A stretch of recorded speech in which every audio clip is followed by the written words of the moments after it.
Hi, I'm so excited to have you on the show. You are a founder, you're a former operator, and turns out that you've also been a fan of the show. So happy to have you on the show. Could you share a little bit about yourself? Hi, Jeremy. Thank you so much for having me. It's a real pleasure to be here. Yeah, I found about the show, on LinkedIn, on my morning news segment. I was basically, go sit with my coffee in front of my computer and I check the news. Listen to your podcast in the morning to hear about in the region, in Southeast Asia. So, it's a real. Yeah, it's a pleasure to Um, have you. Could you share more about yourself personally and professionally? so my name is Thibault. I'm from France.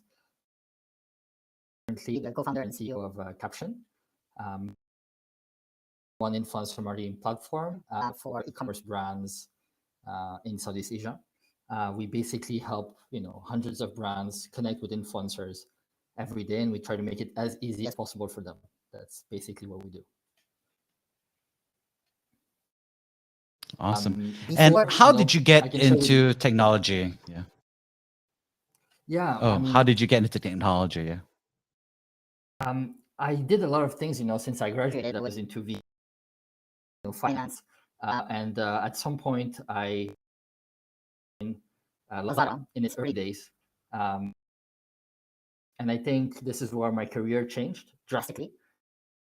As a fresh grad, you always think, traditional career path, consult. And yeah, my career changed when I joined in the region. Obviously, Lazada was already, in its early days, and it was already a fast-growing company with promising prospects. And that was a massive career change for me. And it was, being in this region, the digital space grow as it did for 4 years was. And after 4 years, me and my co-founder, it became so obvious was social media in the region that we decided to co-found this, to found this company because, the discussion in the e-commerce player industry was so much around social media, how to drive consumers to e-commerce platforms that it was a natural step for us to start.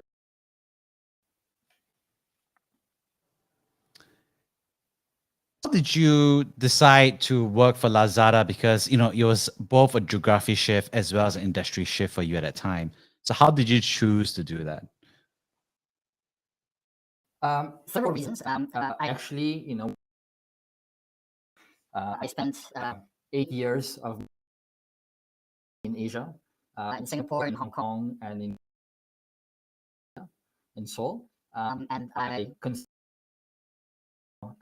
I mean, I grew up in Southeast Asia. And always had an itch to come back. And basically, one of my best was working at the time for Lazada. He left to co-found his in shipping, and he basically, before he left, and this is how region basically. Obviously, I was not completely career choices before, and I think changing an industry was for me a need, a personal need.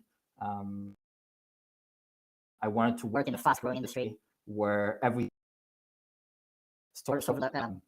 everything happens extremely, where you are owner of what you do, and this is exactly what I found at. Is a company where there's no job description, responsibilities if you want them, and basically become a project manager day one.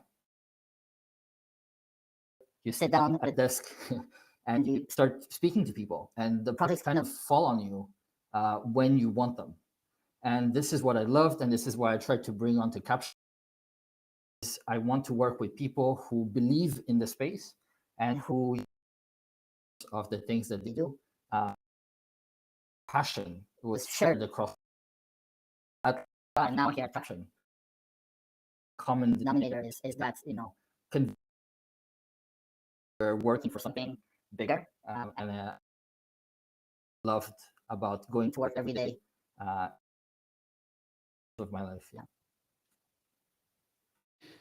And what's interesting is that 2015 to 2018 was that huge surge of e-commerce across Southeast Asia. What aspects about it did you find interesting personally? So, sorry, could you rephrase the question? What aspects? Yeah, Of I mean, e-commerce did I find 2015 interesting? to 2018. Yeah, yeah.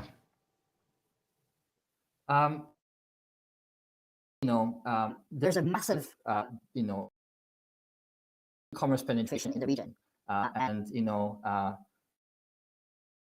keen to shop online, and I think a lot available that were not by e-commerce players in the region at very random.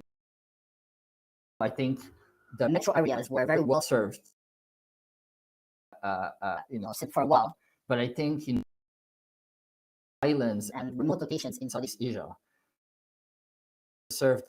I was working in operations and shipping product far off islands and making sure that they are the level of is nice, is sufficient, and is was one of our missions. And we brought in millions, brands that they wanted to have, and that was kind of like the was making sure that that happened. But obviously, what's fascinating is the mission was bring in millions of products, and after 4 years, realized, okay, now there are millions of products, and they're region. It took 5, 6, 7 days for cross-border to your doorstep, but only 1% of the assortment of the products that are on e-commerce websites are even seen by customers. And this is where it hit me that brands really want to have the tools to advertise and make sure their products are seen. And this is where social media kicks in, because today people truly discover products not on the e-commerce portal or the websites of the brands, but on social media. Because it's hard to browse an e-commerce website. You rarely go past page 2 or 3 of a category, right? So there are hundreds of pages and products that are behind who are waiting to be seen and boosted from great sellers and from great brands. And this is where social media is a great destination for brands to spend money and to be seen. Yeah. So why did you decide to become a founder in influencer marketing and content creators versus being an operator in it versus joining someone else's thing? I think I've always had an itch. There are several things, but I've always had an itch. As a kid growing up, I was always that looked at something from a country, it's not here. This should be here. Or I traveled a lot. I've lived in 12 different countries in my. I've always felt that there are so many things that belong to a culture would appreciate, or best practices that should be shared more. That was my itch, was to launch my own, to be owner of what I do, set up a company, a vision, a workplace that I like to go to every day, with me like to go to as well. I think that for influencer marketing more specifically, obviously it's the opportunity happened, but I think what is when Alibaba acquired Lazada, while I was working at Lazada, with a bunch of people from Lazada cross-border, we were sent to Hangzhou, to their headquarters, where we spent 6 months on. And that was a life-changing experience as well for me, because it opened my eyes on a lot of things. I mean, first of all,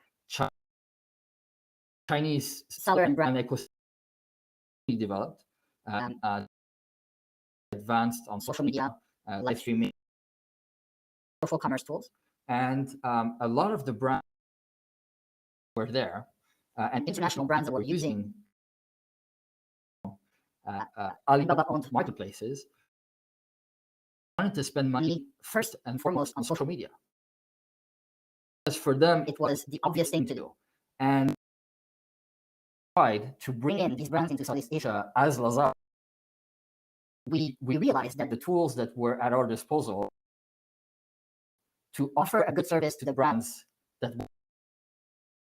were very limited. And this is where somebody has to do this. And then obviously, the fact that I was surrounded by the right people, and my life at the time, where I was in my life, everything was aligned. Caption. But yeah, that was definitely the trigger. Was that trip? I mean, that stay in Hangzhou was definitely a massive trigger. What aspects about that stay was really important in triggering that change? Because you could go to France and have your life change, right? You could go to America and have your life change. You could go to Indonesia or Vietnam and have your life change. So there's something about China and Hangzhou that you're implying. I just want to kind of get what you're actually talking about. What aspects of it changed? Yeah, I think it's right next door.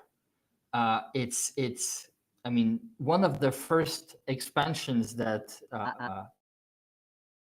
brands in Asia, they first, and seeing that there was no solution available to a country next door, and that is obviously massive. For us, it was a natural step for us to do this. We were in Hangzhou, a few kilometers away, and we found it incredibly. We found it crazy that there was no tool that were already listed in Southeast Asia. A lot of these brands were already, Thailand and Indonesia and the Philippines, that are social media and e-commerce countries. Without these tools, doing our research, we realized that there were lots of agencies and services and aggregators, but nothing to make it as easy as possible for brands to do that. Yeah, I think the proximity was also the additional trigger. Obviously, the social media penetration in the region so high that it was a no for us to go into the space. There's a lot of hope, obviously, with China's emergence in the global stage, and I think that's what you're talking about. And there's also a lot of fear, right? So could you talk a little bit more about that? I mean, because you're talking about China as a role model. So how do you think people should navigate that, right? Like, you're looking at China as a inspiration or benchmark for technology. How do you think about that? So I think our stay in Hangzhou was the company. I wouldn't say it's a role model. I think that works really well on certain things, like on live shopping and live streaming. It's ahead of its time, and the industry, I think, is a leader in that space. But I think influencer marketing is so much more than commerce. It's PR, assets for brands to use on their website. It's feedback. It's engagement with your customers. It's finding new customers. It's again, and I think other better at that than China. So obviously, that stay in China, but we're obviously the US and Europe is very advanced in that space of companies funding process, and the spend of brands in that space is also for us a role model. So yeah, I think we obviously China is again a huge, is right next door, but there are so many other countries that are well, but differently. In regards to how people view China, again, it's a sensitive topic. I lived in Hong Kong. I'm married to a Hong Kong woman, and obviously, it's a sensitive topic. We are working with Chinese exporting their products in the world. Obviously, we are very open any brand that wants to expand international social media, but we don't operate in China right now. I think the Chinese market deserves to enter China as a business. You need to be implemented. And we don't operate in China right now. We have no influencers in China. Again, I think they have their own best practices that specific to China. So we operate everywhere. China, but obviously brand to export their products abroad, and this, Interesting here. So you're really servicing as this bridge, right, between kind of like the East and West or East and Western world. Would you say the major differences between how the Chinese practice influencer marketing or creator brand sponsorships versus the rest of the world?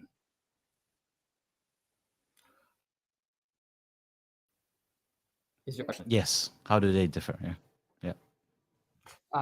I think as I before, I think social media in China is very transactional, which is not true of countries. I think it is ahead in the commerce aspect of social. I think it is being of branding, the brand influencer marketing. Again, I think in Southeast Asia, we are operating the most. I think brands are discovering as well, and they are doing multiple activities to their services or their products. So the main difference is every single brand in China is looking at return on investment as with the key metric that is traffic and sales, and that is the number one concern and seller in China. I think in the region, or in other markets, I think there's so factors that come into the KPIs are very different depending who you're talking to in a company. We are working with a lot of PR teams from brands whose brand to be mentioned. Their KPI is brand mention on Instagram, Facebook, Twitter, TikTok. They want to see their brand be used, be experienced. Branding teams who want their brand to be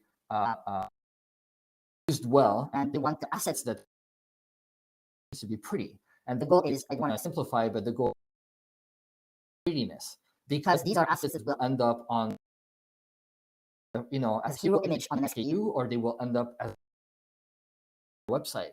And they know that it's cheaper to do that via a photographer and a model in the country. So you localize the content, a solution like ours. So again, different success factors that depends what to do.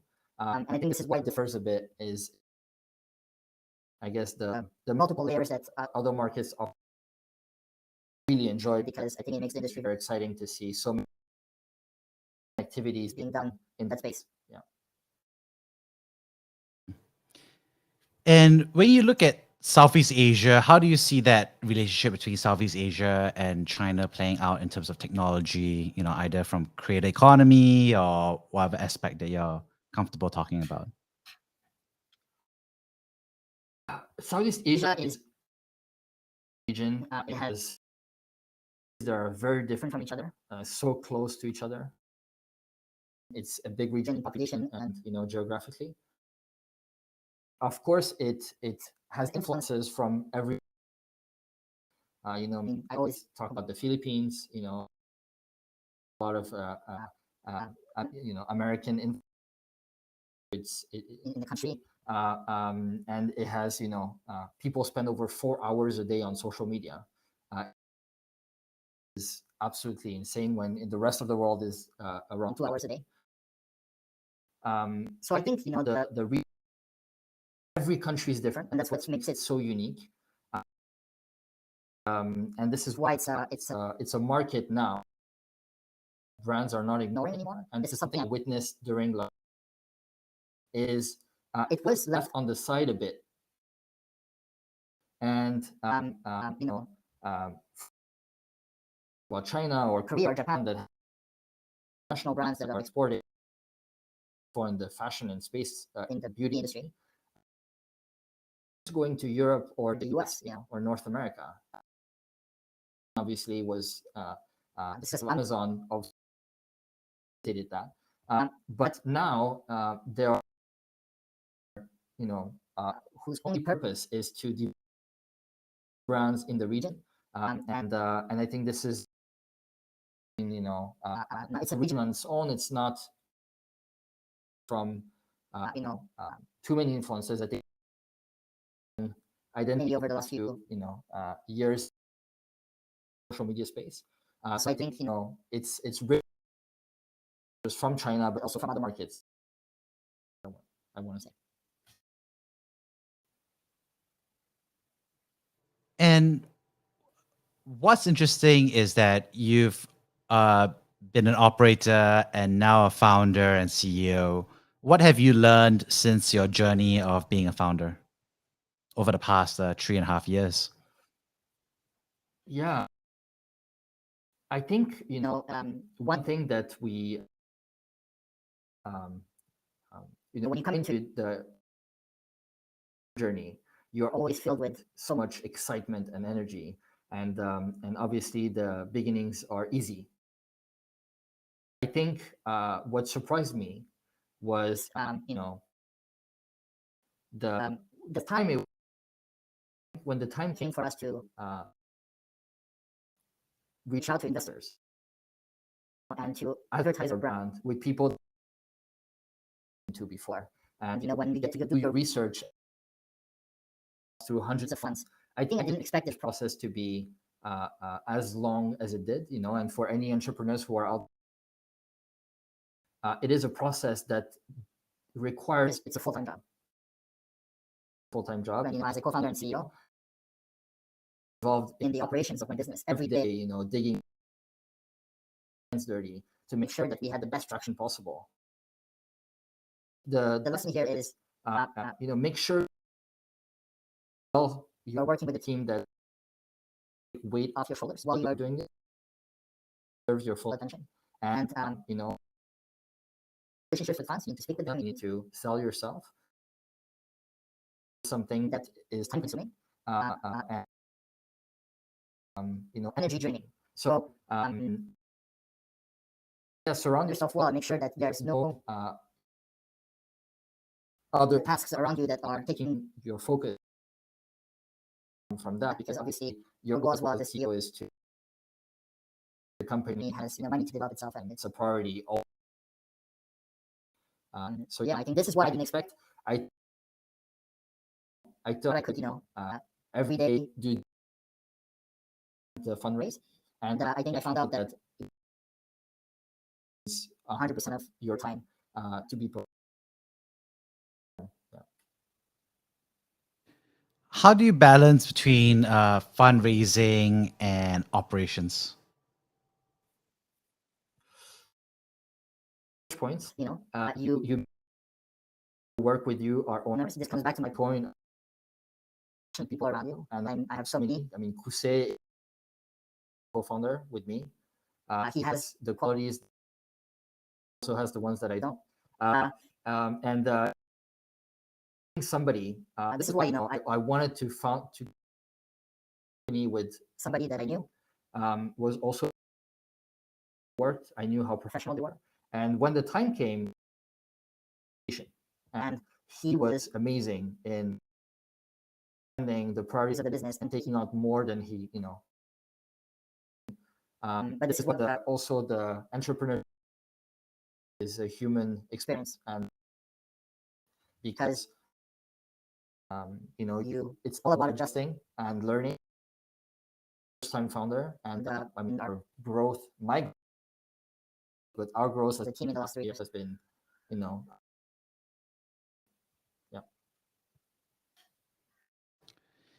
And on that note, could you share with us a time that you have been brave?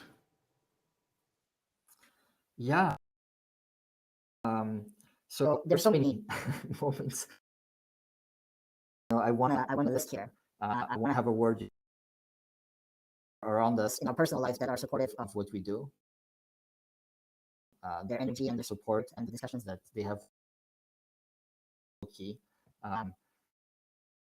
The subject I want to discuss here, because I think to other entrepreneurs in the region, is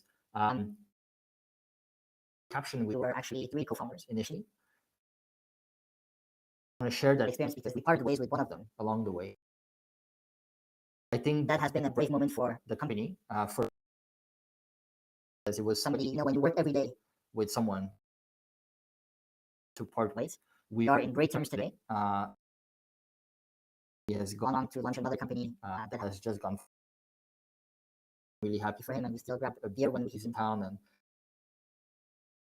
But the brave moment is about and facing the fact that sometimes to part ways, then to shape where you don't 100% agree on a vision. I think for businesses to thrive, you need to be end destination. You can disagree on processes and how you get there, and obviously you will always to reaching your goals, but the end vision is not 100% alignment. It is, and I think we had a really great conversation, a mature one, where we said, I think it's best if we don't fight, best if we agree to disagree, but to do this how we set out to do it. And so the brave moment is to understand what's happening, and to then sure that you are well in your boots, and you are the reality, and you go to your investors and you explain to them with telling what's happening, what and I think that's something that is hard, and that entrepreneurs should not be afraid to when it happens, because it's not a big deal. It can be a strength. Investors and the people in the company see it as a conviction that you are sure of what you're doing, and if you can showcase that your passion and your vision, everything will follow through. Will follow. How do you even have that conversation with your co-founder in the beginning, where it's either a business disagreement and then eventually becomes a departure, but something in between is so tough, right, and rough to even acknowledge? So how is awkward, difficult conversation? I think the conversation every day, obviously, when it starts to affect the business, this is when I think the conversations happen, because if you spend time discussing vision, is something that takes time, and because you're doing this outside of the operation, and it's something that obviously you don't necessarily share with your employees every day, because again, they need a destination to be fully. And so having these side conversations is something that you always, because they're so important as well. I think it's a as well to constantly face it with I think it only makes it better. But when it comes a problem for your everyday life, the discussions happen naturally, because even to work with mature and I all again had, and it was not one moment, it was over, where we realized that it was not and everybody to part ways. So again, I think it was not like no one trigger. I think it's over, because, and I think we like working together. It was hard to not agree again 100. The details on what, but yeah, I think over a few months you kind of go to the conclusion to not continue together.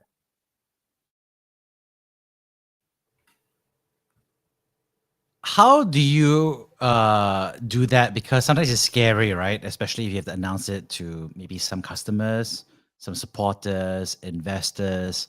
So a lot of founders are like, okay, I don't want to do it because it looks bad.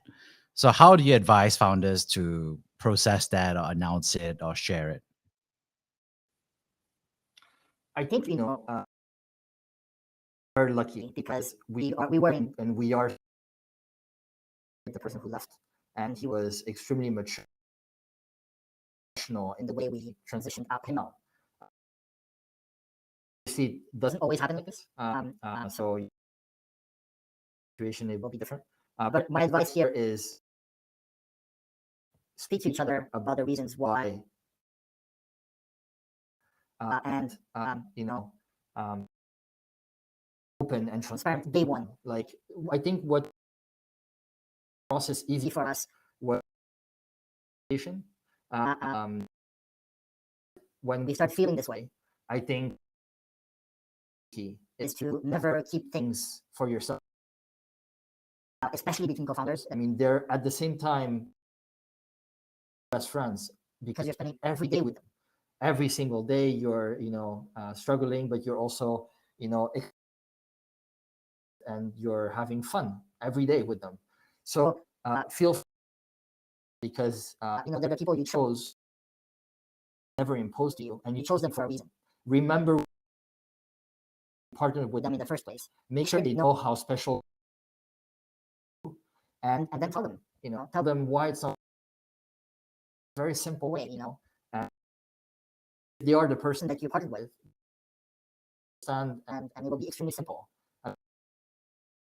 And we were very lucky. I've heard other stories that, but I wanted to address it because I didn't want it to be a taboo. Founder should not let it be a taboo. It can be easy, and I think for investors as well, they and they only reinforce the bond you have with them because it creates another story.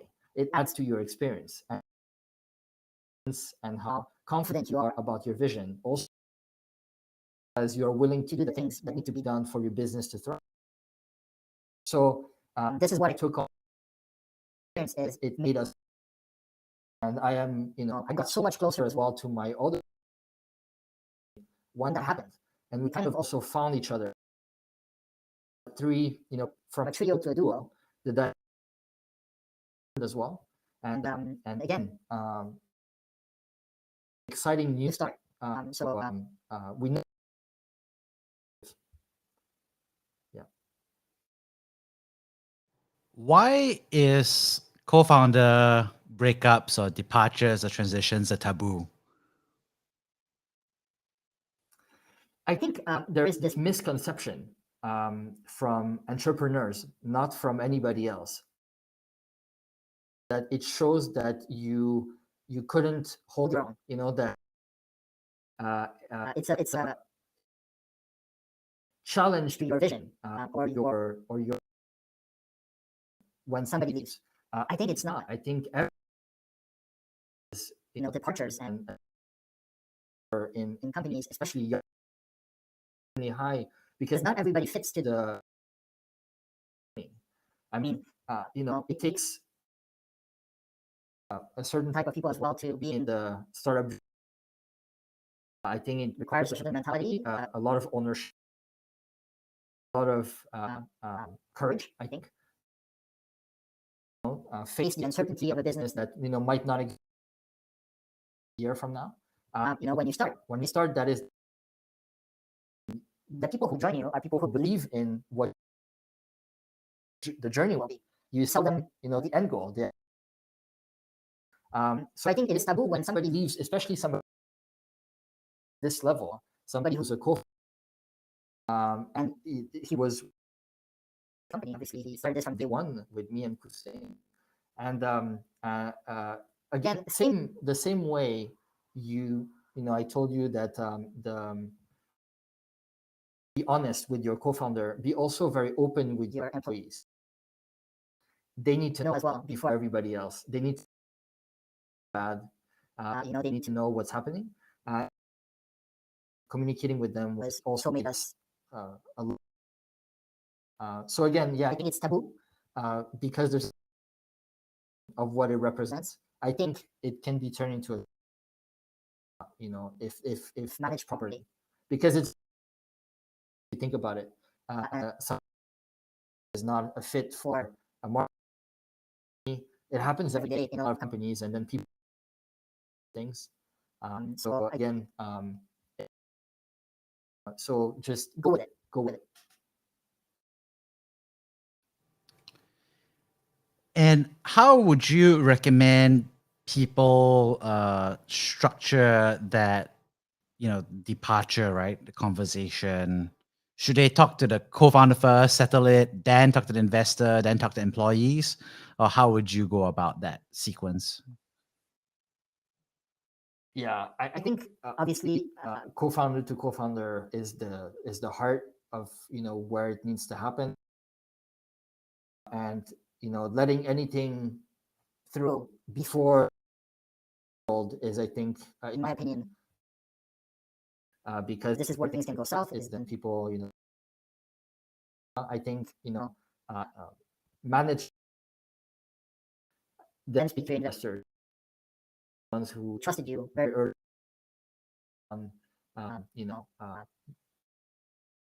the money for your business to grow, and it kind of very naturally, and the sequence is quite organic, really fast, from very close to each other. Your employees are after that, but everybody's kind of on the same boat, so there's no rights. For sure, the speaking to your co-founder first is the key, and parallel discussions, I guess, I might say, with everybody else. Once you have agreed on your co-founder team. Yeah. And how do you manage your own emotions, I guess, during that process?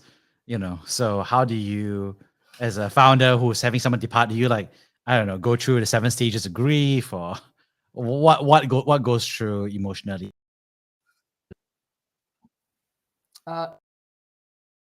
Emotionally, I think this is actually the hardest, because the impact on the business was, everything was quite smooth.